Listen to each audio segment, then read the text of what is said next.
he's gonna go back in there. What? If I try to use something here.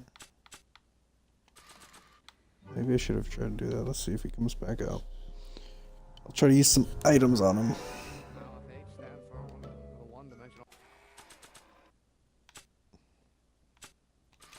How about this? Will you just give me a chance? Harassment's a federal crime, Mr. Corleone. Crap, I can't hit a thing. Sounds like you're a little scared of your father. Scared of my father? Pop is the most learned, just, incorruptible judge that Hill Valley has ever seen. The only people scared of Judge Brown are people with a dark secret to hide. And I don't have a dark secret to hide. Oh my gosh, I'm not able to do anything here. You have to just do about this. your... Say it. Or do we take H's step and him in the lineup? Do that. Yeah, okay. Use the book. Oh, hold on. Use the book. And on him. No. Use the paper on him. No. Use the voice recorder on him. Alright, where's the hint?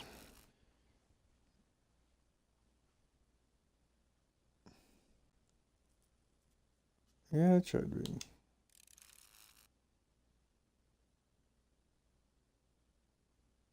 Are required to maintain a constant massive acceleration is reduced by the inverse of the derivative of the speed relative to the speed of light. H.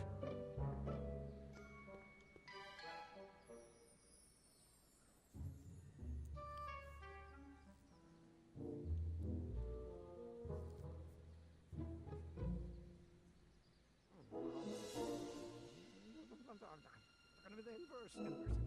I have to do it. No. Not possible. No. Or do we take H to the lineup? But in that case, H to the A multiplied by the inverse of A might well be equal to A's expectation value, but only if the coefficient of friction remains constant and the gravitational constant is variable. Wait, is that even... Will you just give me a chance? Harassment's a federal I'm crime, not Mr. trying to talk Corleone. to you. I have something in common with you. About Don't your... say it. Alright. Possible? Now if H stands Einstein, help me out here. Hey, how you doing, Einie? You're not very helpful.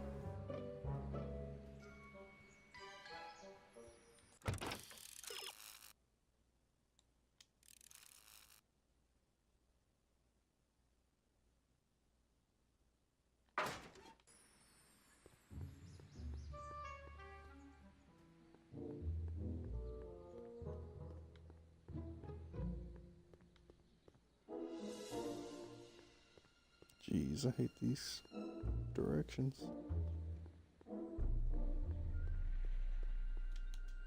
Psst, Doc. Marty, have you found my younger self yet?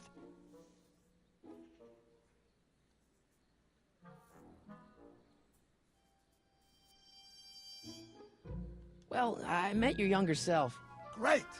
and I gotta say, you're kind of uptight. What? You won't even talk to me. I find that hard to believe. Tell me what happened.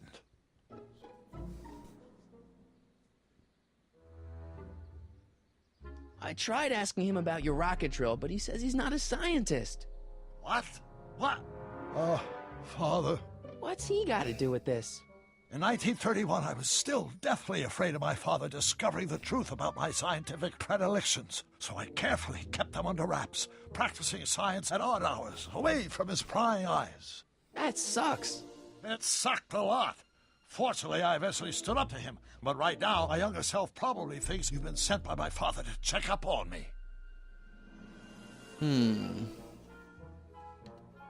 Why does your younger self mutter all the time? Muttering? Why would I be muttering? I never mutter unless... The Hill Valley Expo! The expo? Yes, the Expo! How could I have forgotten? In a few months, the younger me will put on a demonstration at the Hill Valley Exposition, my first public foray into the world of science. Everyone in town will be there, including a number of noted inventors who shaped my career. So, it was a big success? No, it was a miserable failure, but it was a spectacularly miserable failure. One which marked my transition from an amateur garage scientist into a professional seeker of truth. What do I do to convince Teen Doc that I'm not a spy? I'm not sure. What does this expo have to do with you muttering all the time? When I was younger, I used to relieve stress by working on complex mathematical conundrums. No doubt my younger self is working on some impossible problem in an attempt to work off cerebral steam in the weeks before the exposition. What was I muttering about? I don't know, h to the something with an inverse of something else. I'm not so good at equations. That's too bad. I bet if we could solve my younger self's problem, he'd be more inclined to listen to you.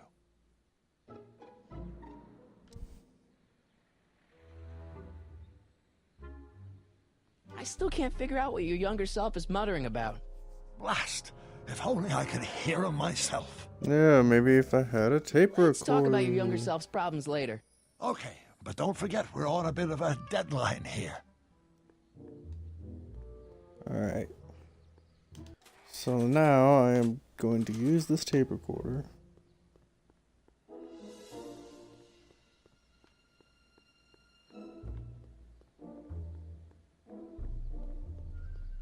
Alright, where is he?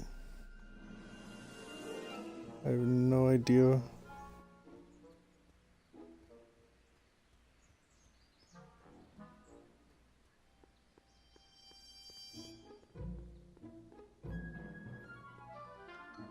Doc, where are you? Now, if H stands for one-dimensional harmonic oscillator, then naturally H to the A multiplied by... Oh, think, Emmett, think. H to the A multiplied by the inverse of A. H to the A multiplied by the inverse of A.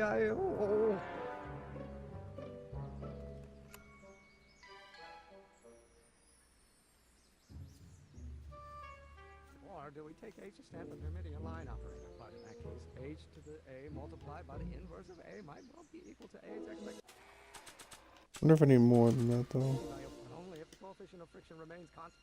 Oh, let's start over. Force equals mass times acceleration, of course. That's Newton. But how many Newtons are required? Alright, well I guess I can't seem to record anymore.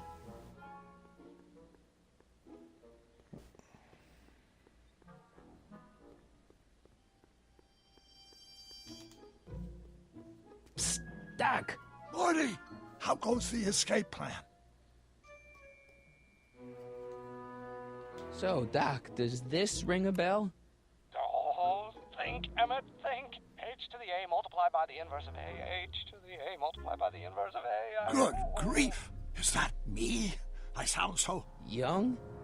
I was gonna say intense. I forgot how wound up I used to get. Yeah, but what are you muttering about? Oh, that's easy. It's Ivanov's conundrum. Just tell my younger self that H equals the Hamiltonian operator. Won't giving him the answer mess up the time stream? Only if it turns out that reality is actually nothing more than a holographic illusion created by the interplay of subatomic particles on a vast two-dimensional membrane. So... It'll be fine. Yeah, what was that formula again? what was H again? The Hamiltonian operator. Got Alright, Hamiltonian operator. Hang in there, Doc. Not the best choice of words, Marty.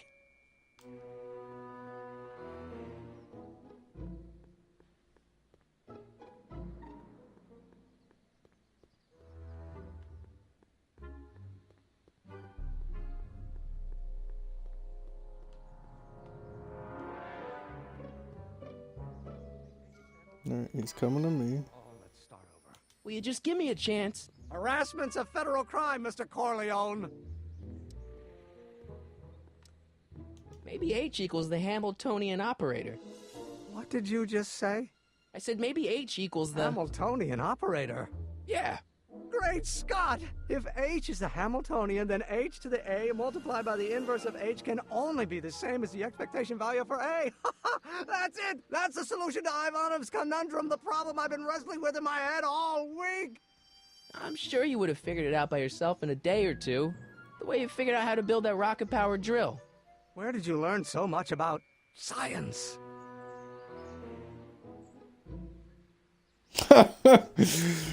Oh, Earl Junior's from the future. Oh man, which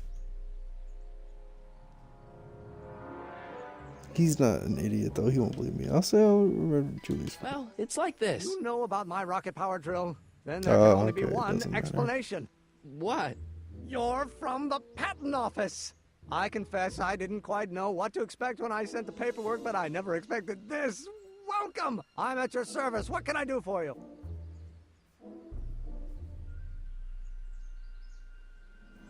Can I see your rocket-powered drill? Of course, of course. Naturally, it's just a scale model, but it's nearly operational. I can show it to you, say, first thing in the morning?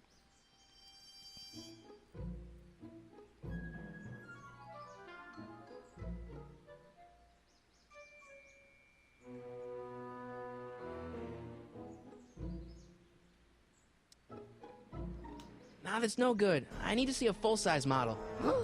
That's fully operational. Tonight. Otherwise, we'll have to award the patent to a competing inventor, Dr. McCoy. It can't be done! I mean, it might be possible to construct a full-size working model in that time frame, but I haven't got the main ingredient for the fuel. I'll get it for you. What is it? 190 proof grain alcohol. And you know how difficult it is to get a hold of alcohol these days. Especially now that someone's blown up the speakeasy. And besides, there's no way I can get off work until I've delivered the subpoena. It's part of the investigation into the business affairs of Kid Tannen. Is it vitally important you see that rocket-powered drill today? Yes. Is it vitally important you deliver that subpoena today? Yes!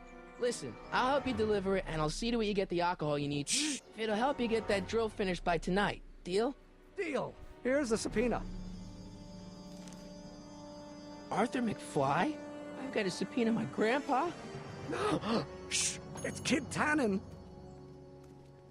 Hey, I just saw him at the soup kitchen, yelling at Arthur McFly. I'm not surprised. Arthur does the books for his business. What kind of business? That's what the DA is trying to find out. Let's go talk to him. No! Why not? Kid Tannen can tell us where Arthur's hiding. Yeah, well, he can also have us fitted for a Chicago overcoat.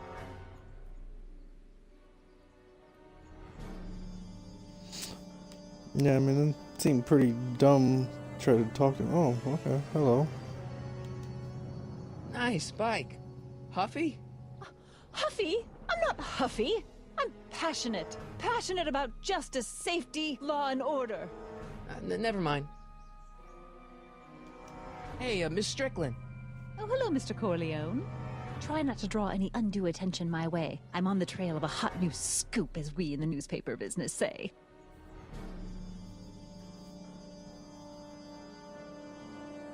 What's the scoop? I've heard rumors that something shady is going on at the Sisters of Mercy soup kitchen. It's under new management, you know. And, oh, we mustn't jump to any conclusions. Not till the facts are in. I hope to heaven it is just a rumor. That soup kitchen is the front line in the good fight. If it goes bad, what will happen to the Stay Sober Society? Not to mention all the charitable institutions that depend on me for soup deliveries.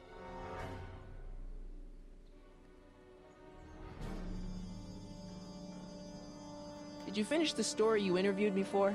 About Carl Sagan? Yes, but those pig-headed editors at the paper rejected it. They said my story was slanted, and that I was glorifying a suspected arsonist. As if their stories aren't always glorifying the criminal vermin that run this town. This whole thing makes me so mad I could spit! Though of course I never would. There's an ordinance against it, and it's so untidy. You make hot soup deliveries? It's one of my many small contributions to the good cause. Healthy bodies, healthy souls, or so one hopes. I pick up barrels of hot soup at the kitchen, and I deliver them hither and thither. Hill Valley Orphanage, the St. Francis Xavier Ranch for Unwanted Children, Foggy Mountain Home for the Incurably Insane, Shady Acres Rest Home. Oh, I can barely keep track of them all. It's a very big job.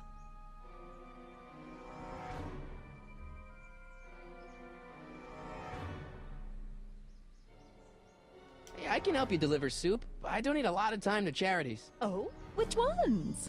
The, Mario Brothers. Ah, yes. The Italians do so many good works. If you'll just fix it so I can pick up the barrels of soup. Now hold your horses, let's not get overeager. I drive